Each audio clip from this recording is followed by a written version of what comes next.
Batman Catwoman, the Gotham War issue 1 finds one of Professor Pig's goons come home, sick of having been beaten by his so-called boss, finding no matter who he works for in Gotham, they are all the same. He soon hears a scratch at the window, finding a cat waiting to be let in. He lets the animal in and discovers a message around its neck telling him that he deserves the rewards for risking his life, and if he wants them, he should come by the provided address. Batman meanwhile finds everything he has dealt with recently, beginning with failsafe and ending with insomnia, is catching up to him as he has fallen into a coma, where the Batman of Zur-En-Arrh confronts him. The being finds the hero sleeping so soundly, assuring Bruce that he is still caged deep within his mind, but Bruce thinks that he should get rid of the personality altogether. Zur reminds Bruce that he is prepared for everything and he is Batman's preparation. Batman senses something is there with Zur, but the being thinks that Bruce is being paranoid, telling Bruce to rest up since Gotham needs its Batman. Bruce awakens in the Batacombs and Oracle contacts him, revealing that he has been asleep for 8 weeks. Barbara tells him that they dealt with insomnia and afterwards he fell into a coma thanks to Deadman's prolonged possession of him. She also reveals that while looking after Bruce, they learnt of his robotic hand, but Bruce knows that it was just an accident, wanting to get caught up on everything as he suits up. Batman heads out into the city, reminding himself that he has stretched himself too much, but he needs to maintain the illusion of Batman before the world finds out that he is human and has limits. He spots a break-in at a museum and catches 2 criminals trying to steal a diamond. Upon seeing the Dark Knight, the 2 criminals try and escape without the diamond, and Batman recognizes them as 2 goons who usually work for Mr. Freeze and the Joker. As he pursues them, he finds that they manage to evade him, disappearing out of a window and into the streets below. He returns to the museum and finds an open vent, realizing that the window was just a decoy and the diamond is now missing. He recognizes this MO and that something has changed in Gotham while he was away. Elsewhere, Roland Gardner is trained by Catwoman to break into a high-rise, but he freezes. Selina thinks he did this perfectly back when she first showed him in the training compound, but the man knows that was because they weren't 15 stories up. Selina helps him up onto the roof, telling the man not to apologize to her, and he needs to remember that unlike his old bosses, she isn't going to hurt him. She soon gets a message telling Roland they need to take the night off since they are heading back to Alleytown now. Later, back at the training facility, Selina tells her new recruits to go easy in their training. She meets with Marquise, telling her that they need to hold a meeting since something has happened. Selina gathers the women and tells them that the Batman has woken up, and while some don't really care since they have the numbers on him, Selina reminds them that it's not that simple, so she is putting a hold on training outside of the facility and new recruits are to stay in the compound. She reminds the more seasoned thieves that no score is worth their own or anyone else's lives. Marquise tells Selina that they knew this was coming, but Selina knows Batman will see what they are doing and that it's working, so he won't be able to argue with facts and logic. She knows that the hero will have problems though, but is sure that he will see things and how they are different. Selina gets ready to call in another meeting as elsewhere, Maxie Zeus plans to take over Gotham's power station with one other goon. However, they are interrupted by Robin, who pursues the villain to the rooftops.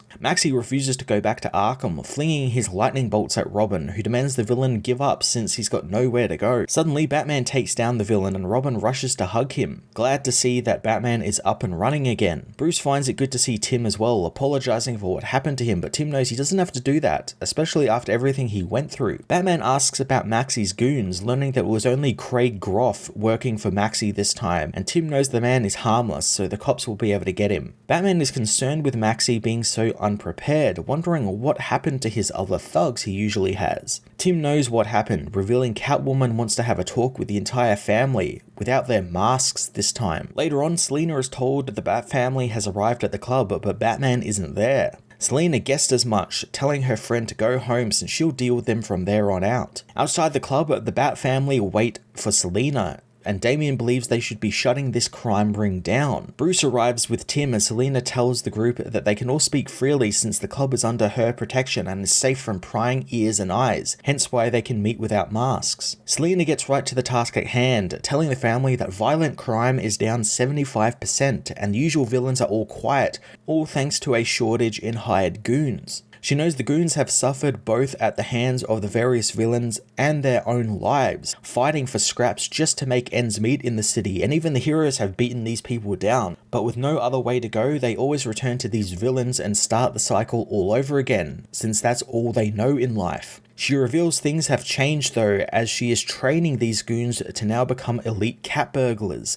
giving them a life with rules, such as only being allowed to steal from the wealthy, no score being worth their or anyone else's lives, and they have to donate 15% of their gains to Gotham charities. Selina reveals that things are starting to get big enough now that she needs the heroes to leave them be in their endeavors. Nightwing believes that she is merely just changing the crime, not found a solution to it. However, Tim and Duke know that there is a difference between a bodega owner getting shot for the change in his till and a millionaire waking up to find they have some jewels missing. Kate knows that it's actually working, but is drowned out by Damian, who finds this whole thing preposterous. Tim wants to get more data on what's going on so they can see some actual change, but Batman tells her that as heroes, they have a mission to stop crime, and they don't allow some crimes to happen since they are more acceptable than others, and he refuses to sit back and watch any crime happen. Selina thinks that in attacking her people, Batman is just increasing the kinds of crimes he's so desperate to stop, and they are just stealing from the rich, half of who never even earned what they were given. Batman gets angry, saying that his parents were rich and this is wrong since it doesn't solve anything. Selina yells back at Bruce, telling him that he's just upset he squandered his fortune on bat cars and punching people rather than showing compassion, and Gotham doesn't need Batman anymore, it needs her, suggesting that they just now head to the church and get their wedding out of the way now. Bruce doesn't say anything, deciding to take his leave as Jason knows that Selina is right this time. The rest of the family aren't sure what to make of this, and Barb doesn't think that her and Bruce can work things out properly, but Selina knows that it was never just about the two of them, since his mission always got in the way of them, and now she has her own mission, something she knows Bruce does not like. Steph doesn't like when their proverbial mother and father fight, but Jason really doesn't mind, as Tim meanwhile tries to get Bruce to see reason in Selina's plans, but Bruce reminds him that everyone in that room is a victim of a crime, and he took them in and helped them move past that trauma, and now they want to decide who gets to be the victim.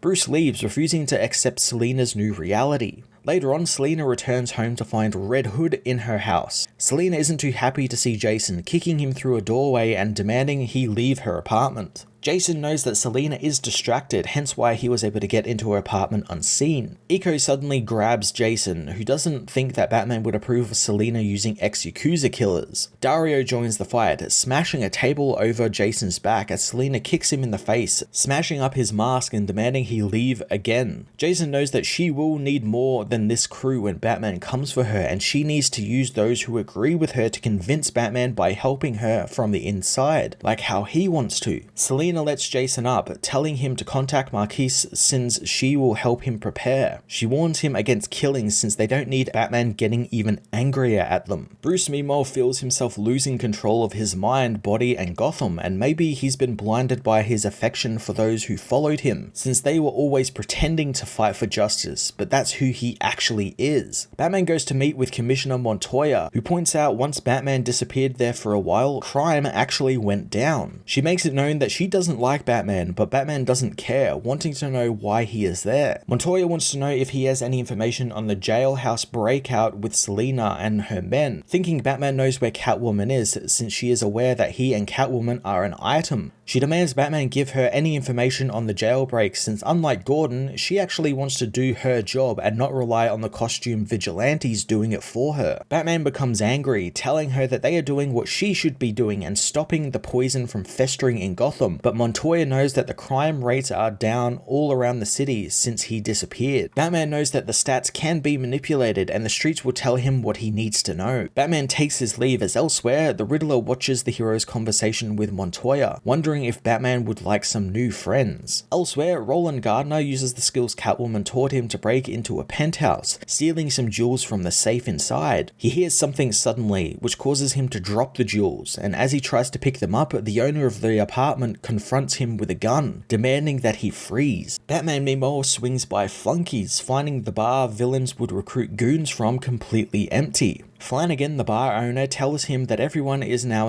an independent contractor and has rules. Batman finds every single old haunt is now cleared out of hired help, meaning Selina managed to actually do it. Bruce heads through the city thinking maybe Catwoman is right, and if people are safer, then that's a good thing. Suddenly he hears a siren, following it to a nearby road and finding an active crime scene. Batman confronts the cops, who are all told to stand down by the detective in charge, as Batman finds Roland Gardner has been shot. Batman is overcome with anger, knowing that Selina's mission is not working. Zur-En-Arrh begins to take over as Bruce knows that the mission has been tainted and it's time they stop any and all crime again.